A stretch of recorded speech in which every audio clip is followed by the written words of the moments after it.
Welcome to our channel Correct Steps Education, Dwarka More Metro Station, Gate number 2, New Delhi.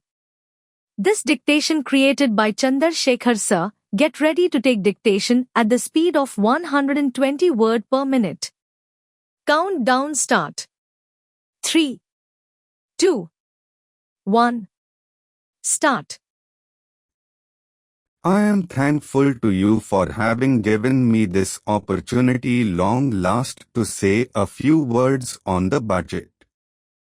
Already, much has been said, and I think the Finance Minister has come in for his share of congratulations as well as criticisms. So, there is not very much to say, but I should like to say a few words. The increased development expenditure and the absence of any new taxation has earned for the budget a good response even from the businessmen. I especially welcome the relief given to the middle classes by raising the exemption limit of income tax in respect of personal income. No doubt, this is some relief to the middle classes. But I would request the Finance Minister, if he could, to raise this exemption limit from 40,000 rupees to 60,000 rupees, as that would give substantial relief to the middle classes. I am indeed glad that the Taxation Enquiry Commission has been appointed with Dr. John Mithi as the chairman, and I am sure that many of the vexed problems may be solved through this commission.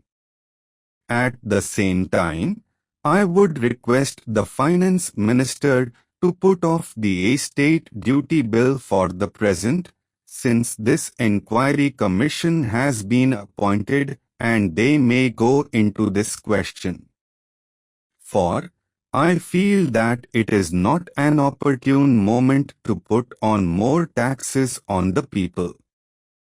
Already, as Mr. Gadgil has pointed out, there are so many taxes on the people. The people are overburdened by taxes, and they are just trying to recover their stability. So, in regard to estate duty, I would ask him to consider about it.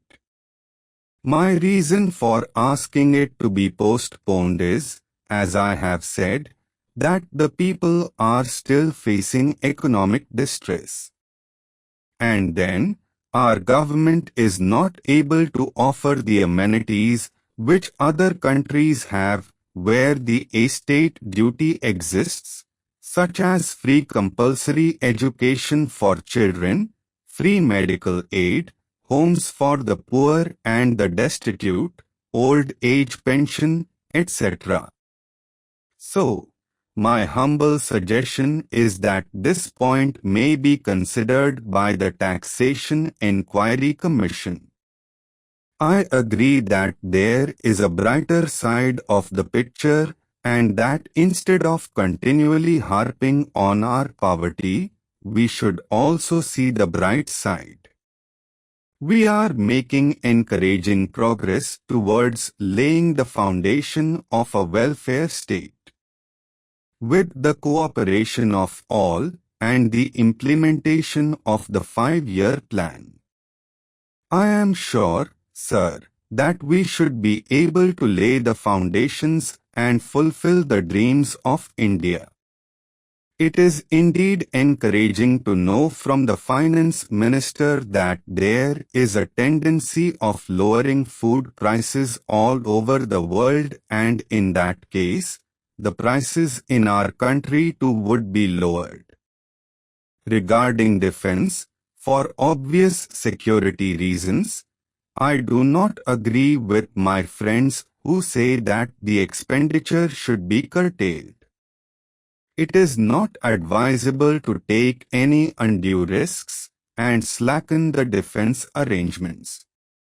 Indeed, defense is one of our valuable assets, although, strange to say, there seems to be adverse opinion in some quarters.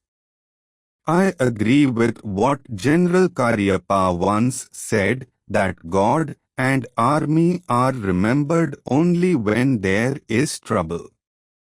The army consists of the most disciplined and loyal set of young men.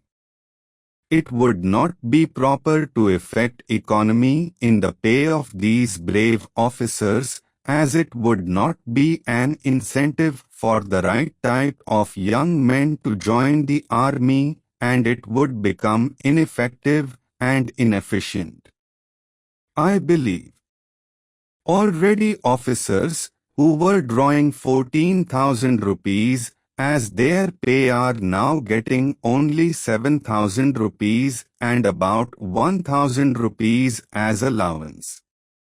That is, they are getting about half of what they were getting before. It is very hard for those officers on field duty to establish separate establishments for their families and for their children, and I would specially appeal to the Finance Minister to see that the family allowances may be restored to those officers who are on field duty. Economy in army could be affected in other ways. There is scope for more efficient operation of defense industries, which process seems slow, and by purchase policy of utilizing goods and stores indigenously manufactured. Preference should be given to country-made war materials, such as could be produced here, and they would be cheaper than foreign-made goods.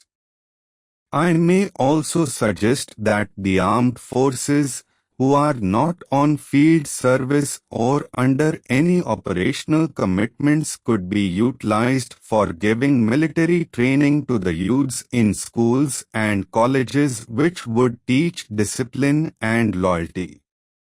The university authorities should make military training as part of their compulsory education, just as they have adopted social, domestic and political sciences. The National Cadet Corps is already inculcating military training in some universities, such as Bombay and Calcutta. But if military training is made compulsory for our university students, it will go a long way.